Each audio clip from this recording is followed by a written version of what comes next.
안녕하세요, 여러분. 우리는 신뢰할 수 있는 양적 데이터를 수집하기 위한 파운데이션 워크, 즉 기초 공사에 대해서 배웠습니다. 좋은 질문은 명확하고 중립적이어야 하며 우리가 알고자 하는 전체 집단을 가장 잘 대표할 수 있도록 사람을 구성해서 물어보아야 한다는 점을 확인했습니다. 이제 우리는 신뢰할 수 있는 데이터를 손에 가지고 있습니다. 이번에는 그 데이터를 분석하고 활용하는 방법에 대해 학습하겠습니다. 그 첫 번째 단계는 수집된 데이터의 전반적인 특징을 한눈에 파악할 수 있도록 요약하고 정리하는 것입니다. 데이터가 어떤 모습을 하고 있는지 큰 그림을 그리는 과정으로 이를 학술적으로는 기술 통계, 디스크립티브 어널리시스라고 합니다. 예를 들어 500명의 대학생에게 하루 공부 시간을 조사했다면 대학생의 평균 공부 시간은 4.5시간이다 또는 가장 많이 한 학생은 12시간을 공부했다와 같이 데이터의 특징을 간단한 숫자로 요약해 주는 것입니다. 데이터의 기본 모습을 파악했다면 다음으로는 데이터들 사이의 관계를 파악해야 합니다. 여기서 우리는 통계 분석에서 가장 중요한 개념 중 하나인 상관관계와 인과관계의 차이를 명확하게 구분하는 법을 배울 것입니다. 두 변수가 함께 움직인다고 해서 하나가 다른 하나의 원인이라고 단정할 수는 없기 때문입니다. 이 둘을 혼동하면 완전히 잘못된 정책 결론에 이를 수 있습니다. 마지막으로 이렇게 숫자로 관계된 분석한 결과 위에 이야기로 구성된 데이터, 질적 데이터를 통합하여 현상을 가장 깊이 있게 이해하는 단계로 나아갑니다. 양적 데이터가 무엇을 보여준다면 질적 데이터를 활용해서 왜 그런 현상이 일어난지를 설명해주는 통합 분석, 혼합적 분석을 진행하는 것입니다.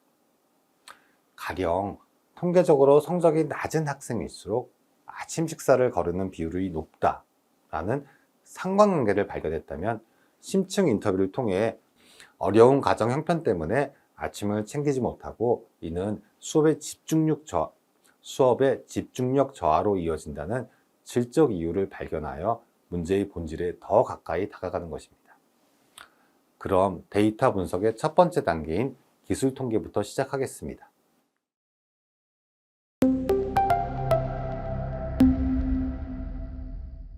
우리가 신뢰할 수 있는 데이터를 수집했다면 이제 그 숫자들 속에서 의미를 찾아내는 데이터 분석 단계로 나아가야 합니다. 여기서 미리 말씀드리자면 이 수업은 복잡한 통계 공식을 배우는 시간이 아니라 우리는 통계학자가 아니라 정책 디자이너이기 때문에 데이터 분석의 개념적인 접근에 초점을 맞출 것입니다.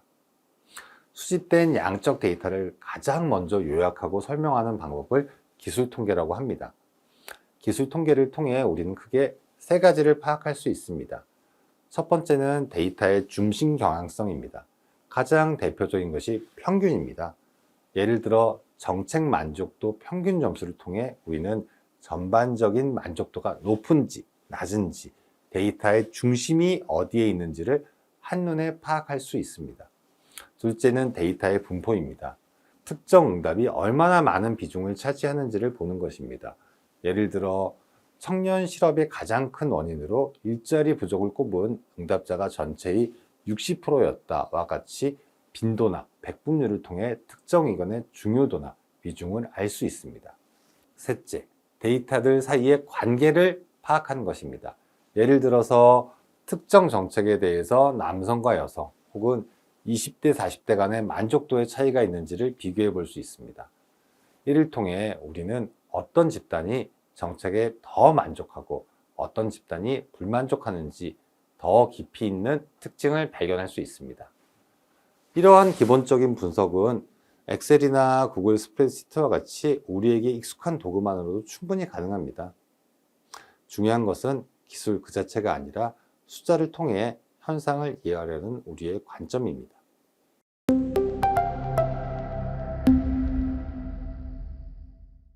우리가 데이터 분석을 할 때 가장 흥미로우면서도 동시에 가장 주의해야 할 부분이 바로 변수들 사이의 관계를 파악하는 것입니다. 이때 우리는 상관관계와 인과관계라는 두 가지 개념을 반드시 그리고 아주 신중하게 구분해야 됩니다. 상관관계는 두 가지 현상이 단순히 함께 움직이는 경향을 보이는 것을 말합니다. 하나가 증가할 때 다른 하나도 증가하거나 혹은 감소하는 통계적 관계입니다. 반면 인과관계는 한 현상이 다른 현상의 직접적 원인이 되는 변화를 일으키는 것을 의미합니다. 예를 들어 운동 시간을 늘리면 체력이 향상된다. 이것은 명확한 인과관계입니다. 운동이라는 원인이 체력 향상이라는 결과를 만들어내기 때문입니다.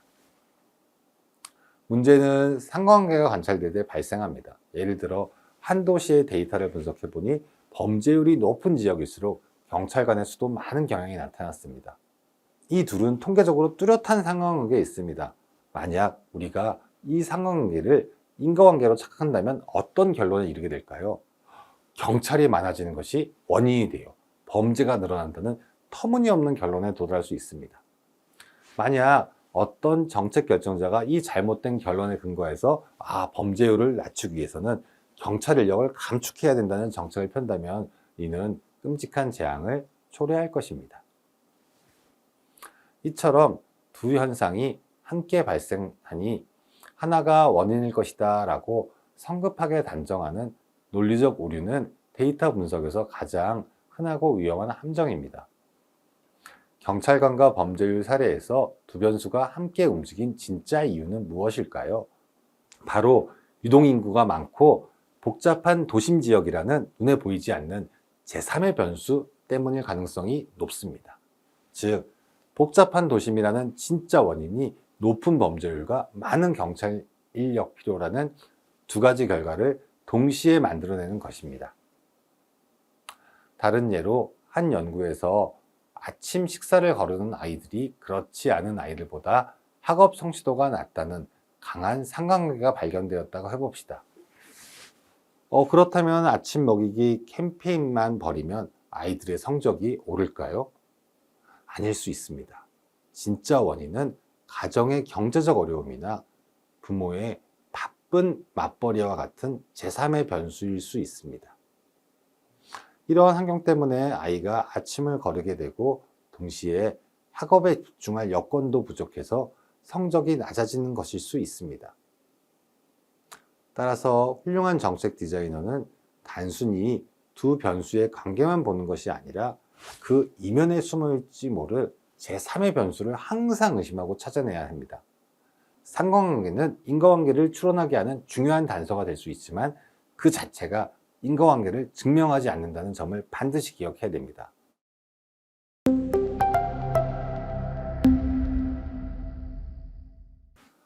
그렇다면 우리는 어떻게 단순한 상관관계를 넘어 그 정책이 정말로 효과가 있다는 인과관계를 주장할 수 있을까요? 사실 현실 세계에서 완벽한 인과관계를 증명하는 것은 매우 어렵습니다. 하지만 정책 디자이너로서 우리는 그 인과적 효과를 최대한 엄밀하게 추론하기 위해 노력해야 합니다. 그 노력의 일환으로 알아두면 좋은 두 가지 접근법만 간단히 소개하겠습니다. 첫 번째는 회귀 분석입니다. 개념은 간단합니다. 하나의 결과에 영향을 미칠 수 있는 여러 개의 원인 변수들을 하나의 통계 모델에 동시에 고려하는 방법입니다. 예를 들어 아이스크림 사례에서 날씨, 요일, 휴가철 여부 등 익사사고에 영향을 줄 수 있는 다른 요인들의 영향을 통계적으로 통제하고 아이스크림 판매량만의 효과를 살펴보려는 시도입니다. 이를 통해서 다른 변수의 영향을 최대한 배제하고 특정 변수가 결과에 미치는 순수한 영향력을 더 정밀하게 추정하여 인과관계 주장을 뒷받침할 수 있습니다. 두 번째 접근법은 최근 IT 서비스에서 많이 사용하는 A/B 테스트입니다. 이는 현실에서 인과관계를 검증하는 가장 강력한 실험 설계 중 하나로 꼽힙니다.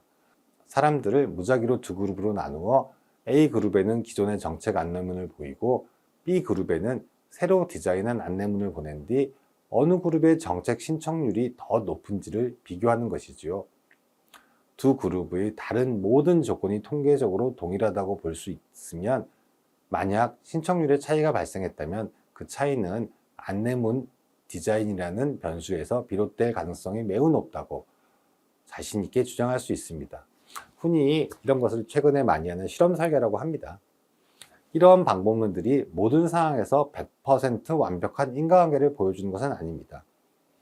하지만 중요한 것은 그냥 좋아질 거야 라는 막연한 기대를 넘어 우리 정책이 정말로 효과가 있는가 라는 질문에 대한 과학적 근거를 가지고 답하려는 엄밀한 태도 그 자체입니다.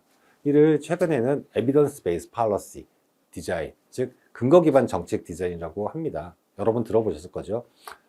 자, 이렇게 데이터 관계를 이해했다면 이제 다시 질적 데이터와 양적 데이터를 통합하는 이야기로 돌아가 보겠습니다.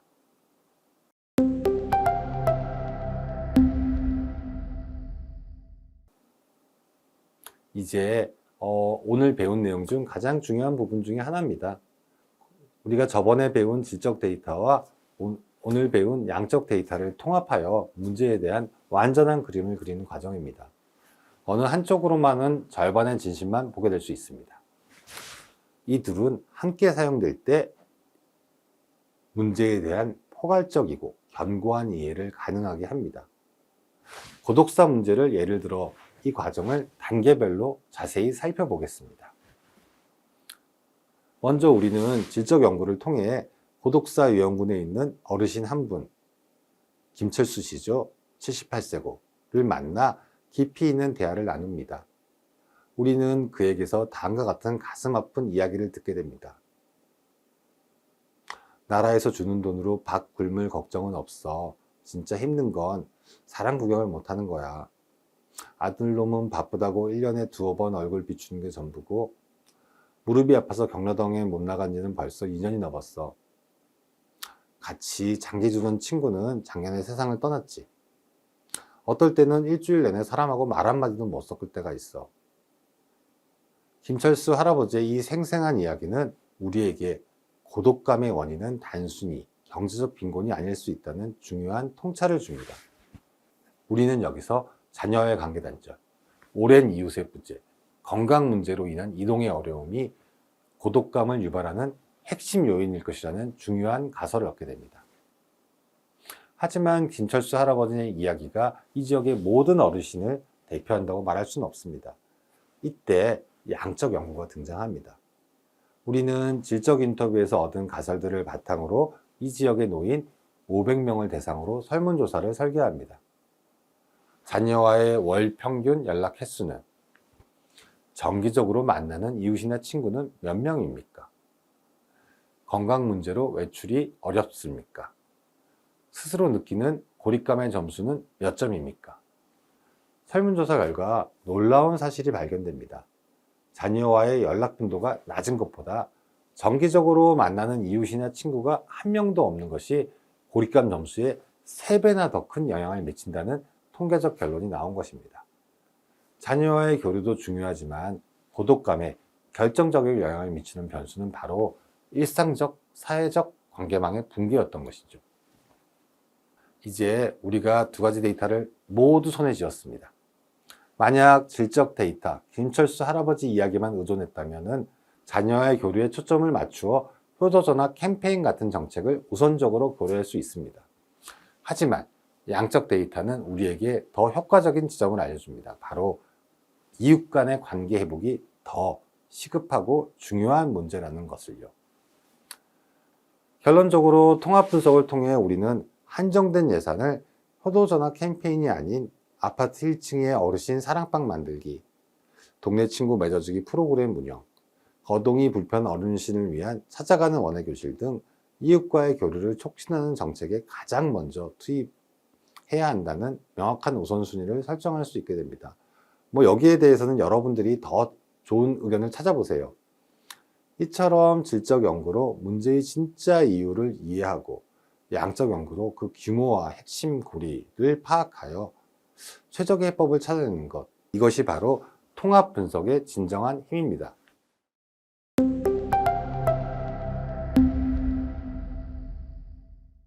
질적, 양적 데이터를 통합하여 문제에 대해 깊고 넓은 이해를 갖추게 되었습니다.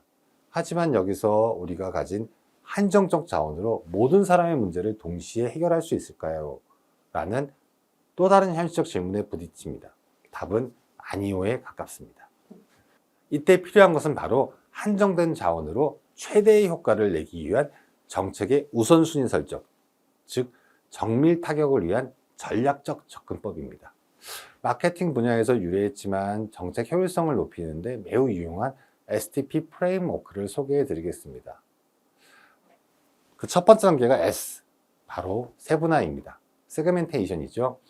이는 우리가 해결하려는 사회 문제를 겪는 전체 인구를 단순히 하나의 덩어리를 보는 것이 아니라 유사한 특성을 가진 몇 개의 의미 있는 그룹으로 나누어 문제의 상세한 지도를 그리는 과정입니다. 이때 우리는 연령, 소득 같은 인구 통계학적 기준, 거주 지역 같은 지리적 기준 또는 생활 습관이나 가치관 같은 행동적, 심리적 기준들을 활용할 수 있습니다. 예를 들어 청년 문제라고 할 때 모든 청년이 같은 문제를 겪는 것은 아닙니다. 이런 기준들을 통해 우리는 구직 활동에 어려움을 겪는 취업 준비생, 경제적 자립에 어려움을 겪는 사회초년생, 출산 및 육아로 경력이 단절된 2030 여성 등 각기 다른 어려움을 겪는 집단으로 나눌 수 있습니다. 이렇게 문제를 겪는 사람들은 세분화할수록 우리는 막연했던 문제의 지형을 명확하게 파악하고 각 그룹의 구체적인 욕구를 날카롭게 이해할 수 있게 됩니다. 이렇게 문제의 지도를 그렸다면 다음 단계는 바로 타겟팅입니다. 이는 세분화된 그룹들 중에서 누구의 문제를 가장 먼저 그리고 집중적으로 해결할 것인가를 전략적으로 선택하는 선택과 집중의 단계입니다. 이를 위해 우리는 각 그룹을 보며 어느 그룹이 가장 절박하고 큰 고통을 겪고 있는가, 우리의 정책이 투입되었을 때 어디에서부터 가장 큰 변화를 만들 수 있는가, 그리고 우리가 가진 자원을 효과적으로 접근하고 지원할 수 있는 그룹은 어디인가와 같은 질문에 답을 해야 됩니다. 예를 들어 청년 그룹 분석한 결과 저소득 한부모 청년 가구가 주거, 육아, 경제적 어려움 등 복합적인 문제를 가장 심각하게 겪고 있다면 맞춤형 지원 시 삶의 질 개선 효과가 클 것으로 판단될 수 있습니다. 따라서 우리는 이들을 우리의 핵심 정책 대상, 즉 타겟으로 설정할 수 있습니다. 모두를 위한 얕은 정책보다 가장 도움이 필요한 사람을 위한 깊은 정책이 더 효과적일 수 있기 때문입니다.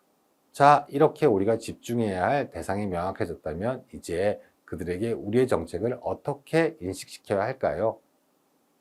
네, 우리가 문제 인구를 여러 그룹으로 나누고 그중 가장 도움이 필요한 핵심 그룹으로 선정했다면 이제 마지막 단계가 남았습니다. 바로 P, 포지셔닝입니다. 포지셔닝은 우리가 선정한 타겟 집단에게 우리의 정책이 어떤 차별적인 가치를 제공하는지를 명확히 하여 그들이 마음속에 가장 바람직한 모습으로 자리 잡게 하는 과정입니다. 즉, 우리의 정책은 타겟에게 무엇으로 기억되기를 원하는가 라는 질문에 답하는 것입니다. 앞선 예시로 들어가 보겠습니다. 우리의 핵심 타겟은 저소득층 한부모 청년 가구입니다. 이들을 위한 돌봄 정책을 만든다고 할 때 우리는 다양한 방식으로 정책의 가치를 전달할 수 있습니다. 만약 우리의 정책이 휴대폰의 앱을 통해 간편하게 신청하고 빠른 시간 내에 돌봄 서비스를 연결해 주는데 강점이 있다면 우리는 시간 전략적 맞춤 서비스로 포지셔닝을 할 수 있습니다. 우리의 정책은 바쁜 한부모 가정을 위한 가장 편리한 선택지입니다 라는 메시지를 전달하는 것이죠. 만약 정부 지원을 통해 서비스 비용이 매우 저렴하다는 장점이 있다면 경제적 지원형으로 포지셔닝을 할 수 있습니다. 양육비 부담을 덜어주는 가장 경제적 돌봄 서비스임을 강조하는 것입니다.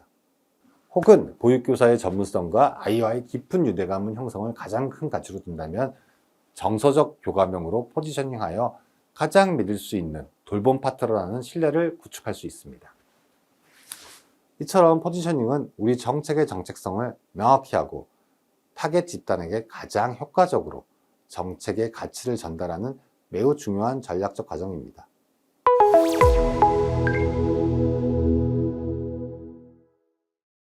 우리는 지난 2주간에 걸쳐 문제의 깊이를 파고드는 질적 연구와 문제의 넓이를 조망하는 양적 연구를 모두 학습했습니다. 이제 여러분 손에는 문제에 대한 거의 모든 증거 자료가 준비되었습니다. 앞으로 우리는 이 모든 증거를 책상 위에 펼쳐놓고 우리가 진짜 풀어야 할 문제의 본질을 단 하나의 문장으로 명확하게 정의하는 정책 설계의 심장과도 같은 문제 정의의 단계에 대해 알아보겠습니다.